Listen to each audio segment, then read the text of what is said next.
Hello, my name is Marina and I'm the CEO and founder of Kanerani. If you want to know more about what is Kanerani marketing, click on the description box. Don't forget to give a thumbs up and share it with your friends. And remember, this video is based on my thoughts and opinions. In this video, we'll be talking about one of the most recent controversial ads. Without further ado, let's begin. Since 2008, Ralph Lauren has been the official uniform supplier for the United States Olympic team. The Wall Street Journal claims that the 2008 Beijing Olympics was a perfect place to show off in front of China, so they asked Ralph Lauren to make uniforms that evoke success and prestige. Then in 2012, again, the brand was selected to create the Olympic team uniforms, and it generated controversy, as American athletes wore uniforms designed in the United States, but with a label that reads Made in China. The brand recently presented the U.S. team uniforms. No, it's not what you're thinking. This is not about fashion, but about who wears the uniforms in their campaigns. Although their designs are ultra-patriotic, they made them look like yachtsmen or elitists, not Olympic athletes. We can see this in their different photos and videos of the campaign for the 2021 U.S. Olympic team uniforms. If you take a closer look at their social media campaign, the black athletes Daryl Homer and Ashley Johnson were left for the last minute. Isn't it sus that only 3 athletes of color are in the campaign? You may be wondering, who's the third athlete? Where are they? Ralph may have forgotten about him, but we haven't. Well, he is a Paralympic athlete and the one who set 2 world records, Roderick Townsend, who the brand decided to place on the last slide in what it looks like an effort to hide his disability. Although they have been working with sustainable materials and manufacturing practices alone, it will not divert attention from the eye of the hurricane.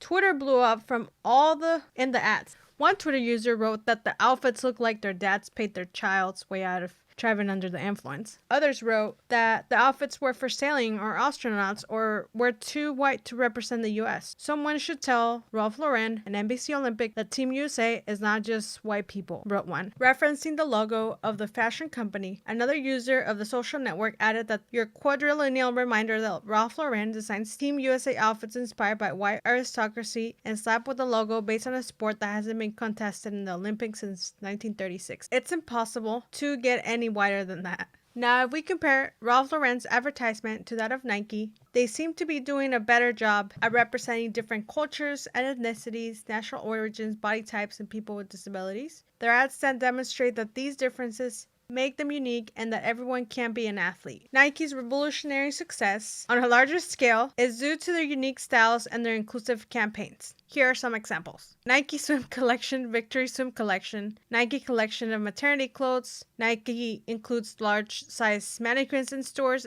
as an exclusive strategy. Nike released Paris Sport mannequins. The Nike USA Paralympics apparel collection is available all year long. But you may be wondering, how did Nike come to implement diversity in their advertisement? Well, first we must go back to the 80s. Perhaps many of you were not even born yet. I wasn't born either.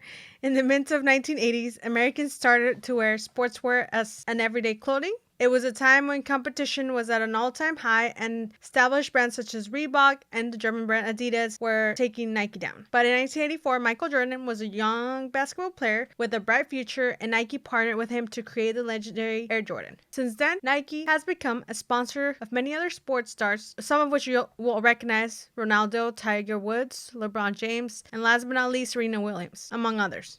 In addition, it was the first sportswear company to make a store exclusively for women.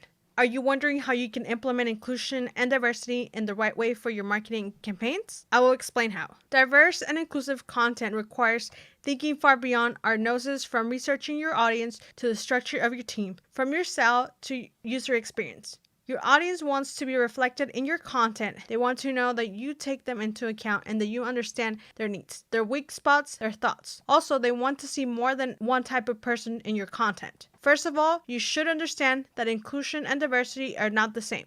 According to Rita Migens, Director of Diversity and Social Responsibility at ADP, she explains, diversity is the what, inclusion is the how. She goes on to explain, diversity focuses on demographics such as gender, race, ethnicity, age, sexual orientation, just to name a few, and inclusion requires that everyone's contribution be valued. Now, how can you achieve diversity and inclusion in your marketing strategy? Research your audience. I know, it sounds cliche, but by researching your audience, you will understand representation such as gender, income level, geography, race, etc., and develop or update the personas in your audience to make sure that they are important to you. Make sure not to operate from a single homogeneous group of people. Look at your team. We are not suggesting that you fire someone. First, look at the characteristics and qualities of the deficiencies that your team has. And when you hire a new employee, freelancers, or hire agencies, think about what voices they can contribute that your team does not have. Remember that inclusion can help you avoid cultural mistakes. You can see the example of Gucci in 2019 or Ralph Lauren as we have mentioned above. Don't overdo it. Remember the Pepsi and Kendall Jenner in 2017? The response from the audience was so bad that it has its own Wikipedia article. How to avoid it. Make sure your content shows a truly committed to diversity, that the content is a natural representation of your brand as well as your audience. And last but not least, open your mind, think differently, and really value including diverse voices in your content marketing. It is a chance to do good to your audience and your business. Now, do you think these athletes represent the entire United States Olympic team? Who did a better job with their inclusion advertisement? Comment below. And if you like this video, don't forget to subscribe, activate the notifications, and follow us on our social networks so you don't miss our content. Until next time.